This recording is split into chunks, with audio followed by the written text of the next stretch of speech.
Grabe mga guyses, bawis na talaga kami dito. Para na kaming nagla-live audition para sa Survivor Backyard Edition. Sama nga natin ang kapatid, bayaw at pamangkin ko. Lahat may kanya-kanyang role. May tagalagari, taga-pukpok, taga-sabit, at project manager na taga-utos.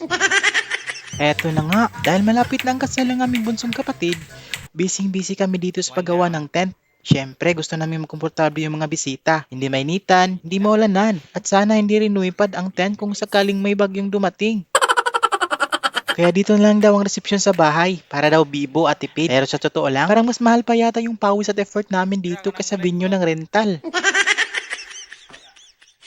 December 23 nga pala to guys na aming sinimulan. Kung makikita nyo, may 6 na pusting kahoy na ang nakatayo. May mga sanga pa sa dulo, parang Christmas tree na walang dekorasyon. Nakapatong na rin dito ang 3 kawayan para sa suporta. Pero sana suportahan din kami ng tadhana na matapos to bago ang kasal. Pero okay lang, mahigit 1 linggo pa naman bago ang kasal. Eto nga pala ang kapatid ko guys. Mabait, matulungin at walang sawang mag-joke. Salamat sa kanya, nakalimutan naming pagod kami. Tingnan natin kung tiliwan ang kugmo nyo to.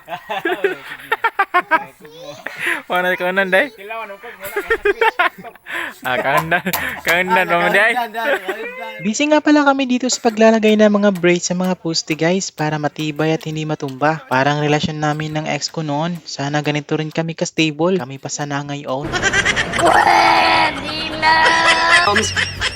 Almost there. Eto nga pala yung bayaw namin guys. Chill na nakapatong pa sa ibabaw ng tricycle. Ewan ko kung iniisip ba niya ang plano namin sa trabaho o iniisip ba niya kung anong ulam mamaya. Ay hindi, joke lang. Siya nga pala ang utak dito guys. Kaya maraming salamat. Shoutout sa'yo yo. Samantalang ito naman si Cute kong pamangkin. Siya ang official naming assistant ngayon. Ginagamit pala namin ang tricycle ng aking kapatid dito guys bilang panungtong para naman maabot namin ang taas ng tent. Grabe, DIY level 99. Nilagyan nga namin ng biniyak na kawayan ng ibabaw guys. Dito na rin kasi ilagay yung trapal na may sukat na 30 by 20 feet. Sinusukat pa namin yung mabuti ang paglalagyan ng biniyak na kawayan para siguradong walang magpupundong tubig kung sakali man. Online shopping pa nga ng kapatid ko ang trapal na to guys. Oo, 2 pirasong 15 by 20 feet na makapal daw. Takop na yata yung buong barangay. Hindi ko lang sure kung magkano yun guys. Baka down payment na yun ng kotse. At yan, natapos na nga namin lagyan ng lipa ang kalahating ng tent guys. Bumaba na rin dito ang kapatid ko. Ito nga pala ang napakabait naming bunsong ikakasal guys. Shoutout sa iyo bunso. Siya nga rin ang dahilan kung bakit todo effort kami dito. Sana bawiin niya to sa masarap na handaan. Eto, dumana si Bayaw at inihanda na namin ang hagdanan at DIY na patungan nang maiakit na namin at may latad yung 1 pirasong trapal sa itaas. Natapos na nga pala namin ditong may latad ang trapal sa taas guys at ito na ang kinalabasan. Pero hindi pa dyan nagtatapos guys. Pinagtutulungan pa namin italian ng lubid ang bawat kanto at gilid nito para hindi na rin siya matangay ng iba, ng hangin.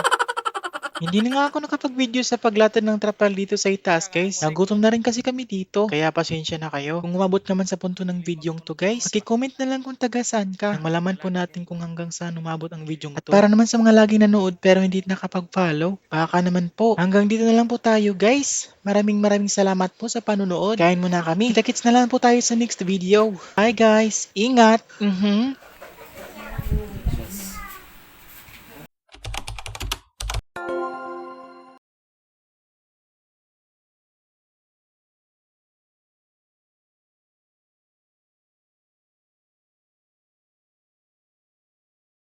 Kung umabot naman sa punto ng videong to guys, paki-comment na lang kung taga saan ka. Nang malaman po natin kung hanggang saan umabot ang videong to. At para naman sa mga laging nanood pero hindi nakapag-follow, baka naman po. Hanggang dito na lang po tayo guys. Maraming salamat po sa panunood. Kita-kits na lang po tayo sa next video. Bye guys. Ingat!